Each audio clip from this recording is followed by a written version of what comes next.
Good morning, and thank you for joining me on the path to liberty. I'm Michael Bolden with the 10th Amendment Center, and this is the show for Monday, May 22nd, 2023. And when government goes beyond the limits of the Constitution, for those of you who've listened to this show or watched this show for some time, you know that, well, these are acts of usurpation. This is what the founders referenced, basically theft of sovereign power from the people of the several states. And those acts of usurpation are void. And even as Alexander Hamilton, the big government guy at the time, told us in Federalist number 33, acts of usurpation are void, they are not supreme, and they will deserve to be treated as such. And that brings me to the topic of this episode, which is a pretty important one, I think, something I've covered a few times in the past, the new pistol brace rule that is set to go into full effect on June 1st. And here from a report, let me pull this up on the screen here so you guys can read along, at least to some degree. Gun owners, this is from the Columbia Missourian, gun owners face a deadline at the end of the month, this May, to turn in or destroy so-called pistol braces or face federal prosecution. Now, the ATF does tell us that it's not just about pistol braces, but it's how they're affixed. But I'll get to that in a moment. Failure to observe ATF guidelines for compliance is a federal felony crime carrying up to 10 years in prison and $250,000 in fines for each firearm in violation. Going further here from the ATF, its rule here on January 13th, 2023, the AG signed the ATF Final Rule 2021R-08F, factoring criteria. And that's the term, factoring criteria for firearms with attached stabilizing braces. This amends ATF's regulations to clarify when a rifle is designed, made, or intended to be fired from the shoulder, and it was published on January 31st, 2023. So what they're saying is not that pistol braces in and of themselves are illegal, but no one just buys a pistol brace to hold onto it by itself. It's you attach it to something. And then they have this very confusing and vague factoring criteria system. You fill out this worksheet to determine if your configuration is now something else and it's no longer a pistol with an accessory on it. It's somehow something else that they can regulate, control, prohibit, or require tax and registration and tracking, etc. Here from silencershop.com. They say this could turn millions of previously legally owned firearms into NFA-regulated short-barreled rifles. I'll set a quick point here that under the Constitution, the number of federal gun control measures that are authorized are zero, which includes the 1934 National Firearms Act and these so-called regulations on short-barreled rifles. Anyways, the people that possess those weapons could be turned into felons with the stroke of a pen. And again, from Silencer Shop, they point out that the 293-page rule, and this is what I was mentioning, this factoring criteria, it uses vague language about what constitutes a short-barreled rifle, including eye relief of the optic, the weight of the platform, and the general public's likely use of the weapon. This is not a mathematical equation. It's very, very subjective. And when it comes to controlling your personal natural right of self-defense, when it comes to government, they're not generally siding in your favor. The new ATF brace ruling, they say, has many citizens asking, will pistol braces be grandfathered in? And no, the ATF will not be grandfathering in any braced weapon configurations that they deem to circumvent the NFA, which shouldn't exist. Anyways, I covered this in some detail in an episode a few months ago, talking about how Montana has a new law in effect that bans them from participating in the enforcement of this pistol brace rule. And it also goes through some of this factoring criteria, which I believe is intentionally vague. The more vague, and they've done this from the beginning of the Republic, well before that, but Alexander Hamilton's whiskey tax was so vague, and it primarily applied to a lot of people who couldn't even read or get to the forms and things like that. They did it on purpose. I believe government does this kind of thing to make it more difficult. If we look at the top 10 violations that the ATF does enforcement actions on year in and year out, a lot of it, I think it's like 6, 7, maybe 8 out of 10, are generally Form 4373 errors. paperwork errors, and they're going to throw people in prison. But they make this whole factoring criteria pretty difficult. And if you want to learn a little bit more about that, or at least my take on it, I will link to that episode in the show notes. And now, more important than all the details on the pistol brace rule and the regulation and the fines and the penalties and the felony charges and all that stuff that they're threatening you with, well, all of us, really. I think more important than that is, since forbearance is over on May 31st at some point, it's a little something that we get from the founders and old revolutionaries. And the title of the episode, that this is a test of your disposition, it's a quick take of what John Dickinson, the penman of the Revolution, had to say in response to the Stamp Act of 1765. Now, he became known as the penman of the Revolution because he was such a popular writer. In fact, a couple of years after that, he wrote the most widely read documents on American liberty up until Thomas Paine's Common Sense in 1776. So a lot of people read this guy. And here's what he had to say in response to the Stamp Act. This was just weeks before it was going to go into effect. He said, if you comply with the act by using stamped papers, you rivet perpetual chains upon your unhappy country. It wasn't... The key part here is the compliance. So Dickinson's telling us, or telling the people, don't comply with the Stamp Act, because if you do, you've riveted chains around your unhappy country. Why? He said, you unnecessarily, voluntarily establish precedent. Because government, when it does stuff to you, it never... Of course, they're claiming it's for your safety all the time, but we know that for your safety really means so we can control you. But if you voluntarily go along with stuff that they do that they're not authorized to do, you've established the precedent that it's okay. They can get away with it. Even if you complain about it loudly, if you end up going along with it, if the people in a large number, a large scale goes along with it to the point where they see this as, well, we don't have to worry about this, they're going to build upon that over time. And I think we can see that all around us, whether it's the so-called temporary progressive income tax, a wartime measure so many years ago, or the Patriot Act was just going to be used for the terrorists, of course, or just 2 more weeks to slow the spread, things like that. But Dickinson said, you unnecessarily, voluntarily establish the detestable precedent which those who have forged your fetters ardently wish for, to varnish the future exercise of this new claimed authority. The Stamp Act, he continued, and I'm going to link to this in the show notes here, and I'll mention that in just a moment. The Stamp Act, therefore, is to be regarded only as an experiment of your disposition. This was literally, they passed this tax. We're saying you're not authorized to do it. We don't want it. They do it anyway. And ultimately, it gets down to a test of will. Are they going to push forward anyways, or are the people going to say no anyways? And that's what Dickinson is telling us here. He said this is an experiment of your disposition. And he closed that section out with this. If you quietly bend your necks to that yoke, you prove yourselves ready to receive any bondage to which your lords and masters shall please to subject you. And I don't think that was Dickinson's only fans, but he's basically saying if you decide to go along with this, you've proven that you're willing to take more and more and more and more.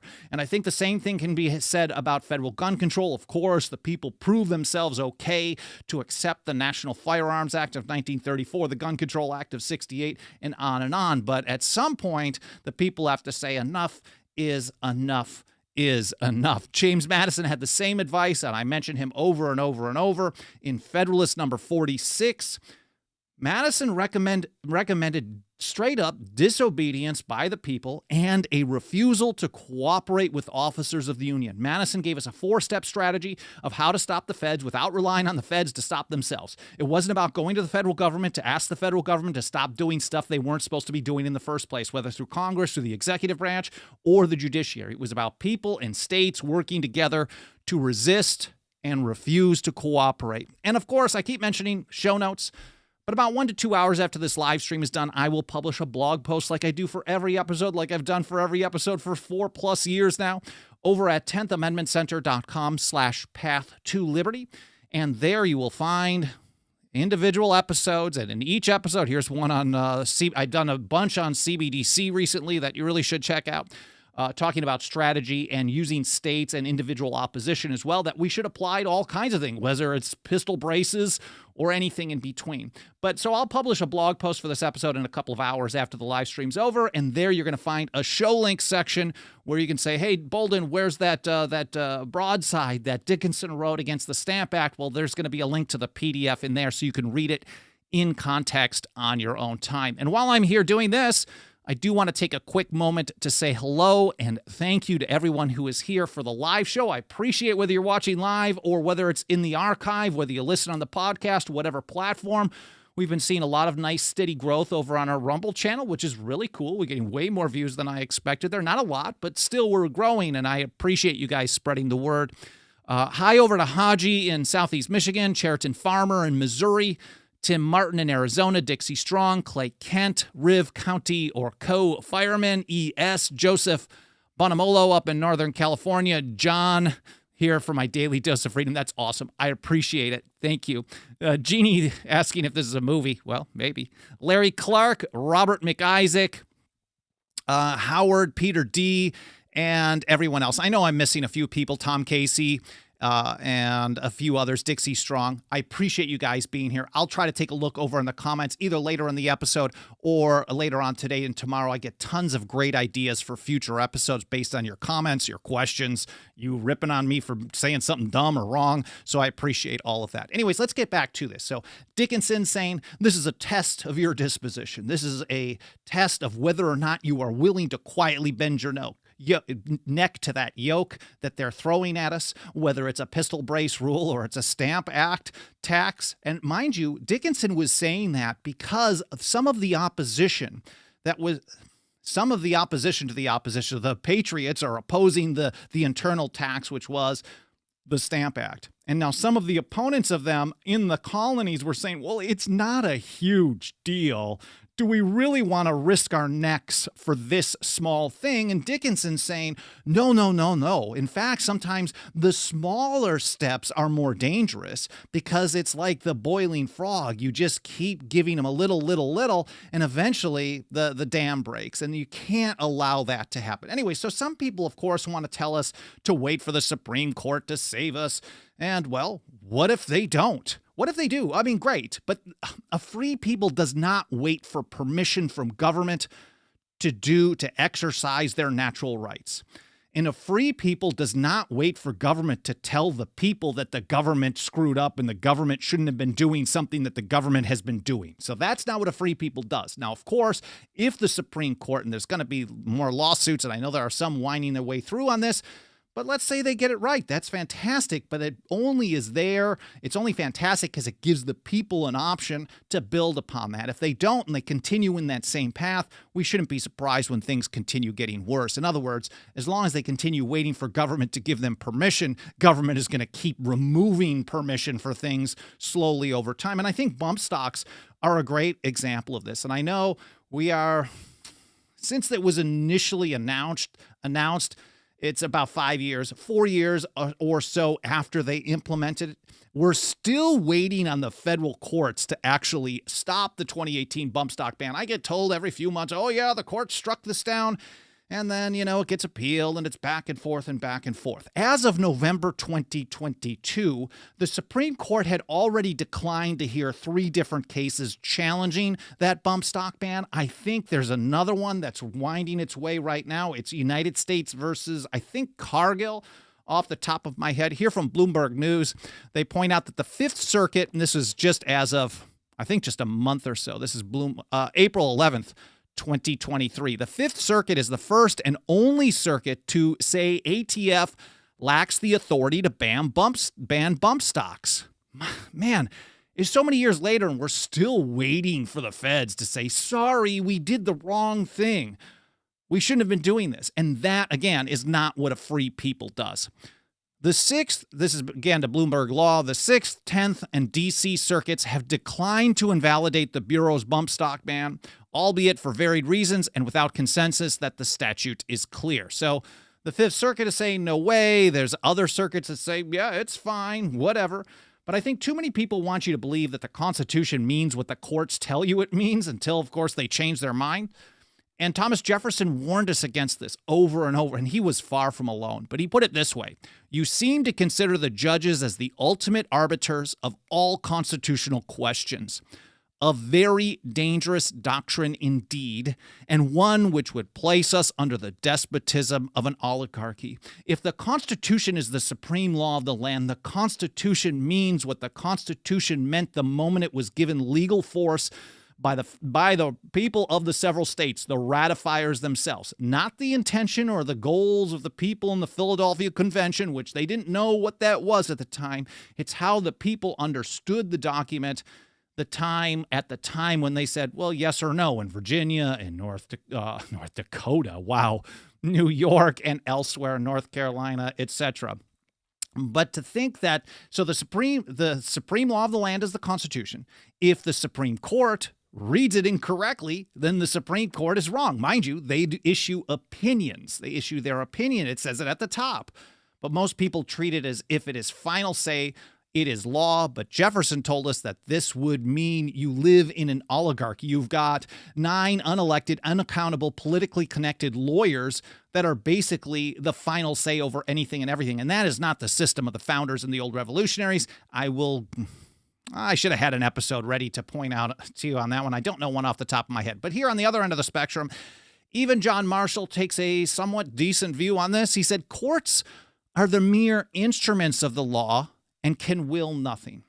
Now, again, it's my view, and I think I already mentioned this, it's my view that the number of federal gun control measures that are authorized by the Constitution is 0. Again, that includes the National Firearms Act, the NFA of 1934, and that's what they're saying, that these short-barreled rifles now, pistols with I shouldn't even say it like that, a pistol with a brace is now, according to them, defined as a short-barreled rifle, and then suddenly something that's been around for years, that the ATF itself said for years is okay, suddenly now it's not. And you've got millions, 10, 20, 30, I've seen estimates from Congressional Research Service that says as many 10 to 40 million of these are owned. I don't know how many individual owners there are. There's millions of them, clearly. And then they have to go through this factoring criteria, which is not clear. You could also send it to the ATF and have them check it out. Otherwise, they're saying destroy it, turn it in, register it, pay a tax, etc.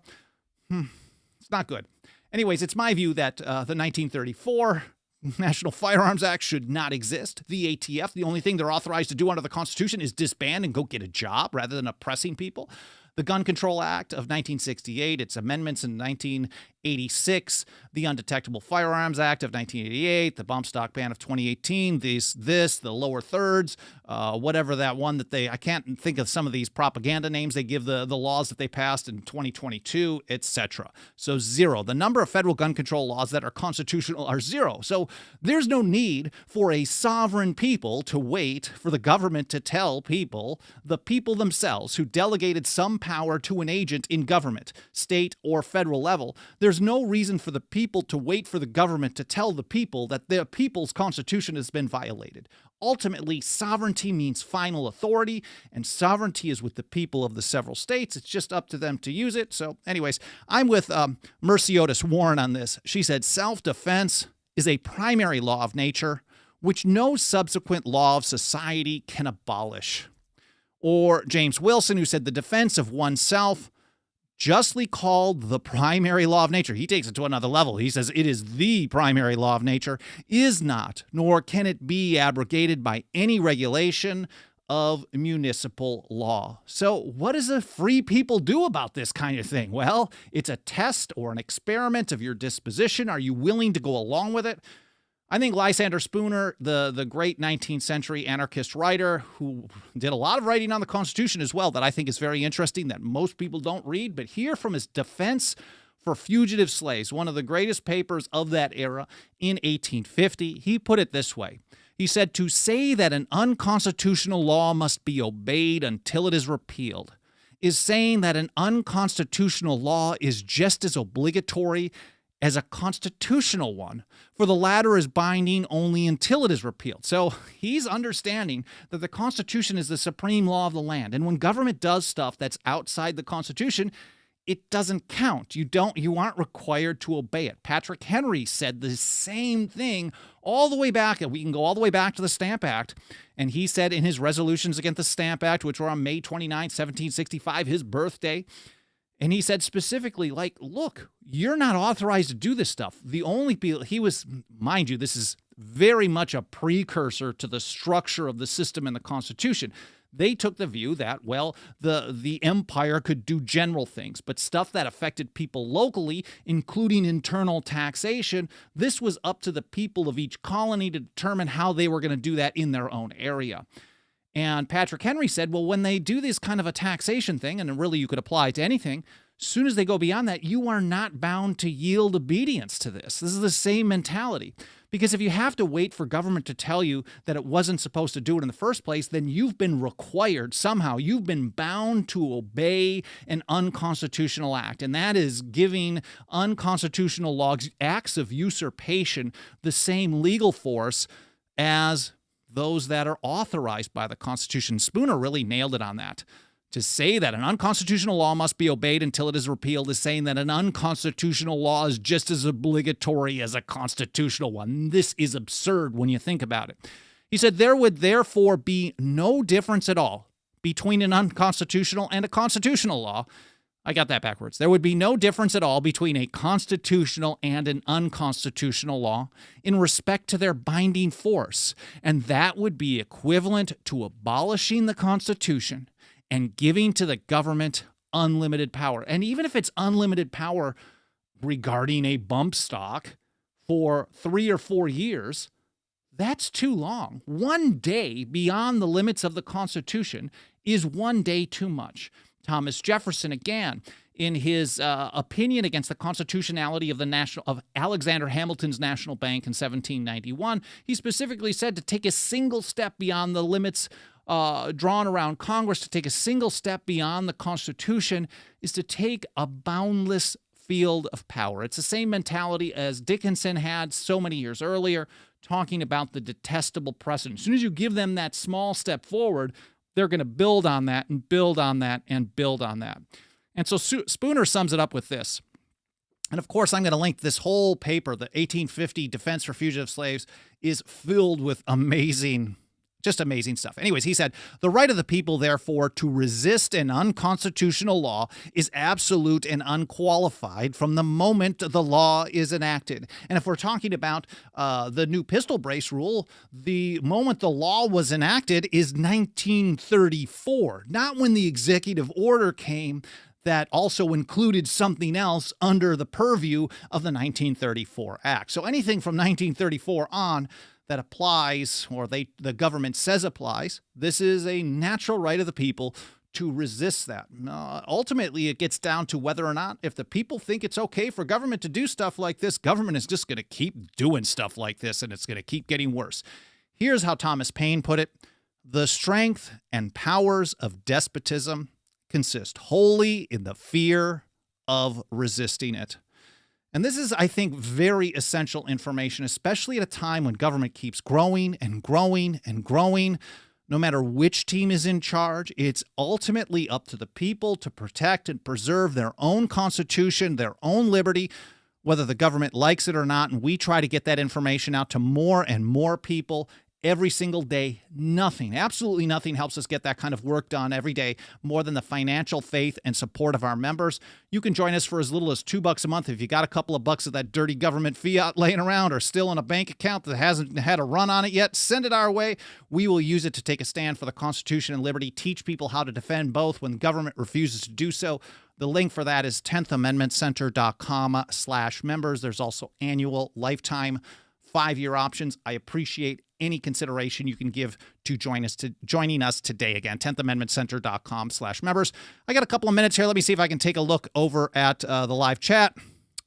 Haji says the penman of the revolution showed the way before, during, and after the revolution. He was a leader in the revolution of thought. Man, that's awesome. The revolution of thought that he's Haji is referencing some episodes that I've done, but primarily John Adams, how he described the American Revolution so many years later in the 1800s. He said the revolution happened years before the war commenced. The war against the British was just a culmination of a revolution, and the revolution was a radical change in the views, the sentiments of the people. When people look at themselves as being the source of the power, as George Mason put it, all power is derived from the people, all power. And it's ultimately up to the people to use it. So as long as you have that revolution in thought, then people start using that authority, that sovereign authority, that sovereignty, that final authority in support of the Constitution and liberty instead of in support of begging government to do stuff to everyone else. Larry Clark says, the only thing I worry about is the stinking government. I wonder what the reference was there. I'm not sure. Don't comply nullifies also Haji.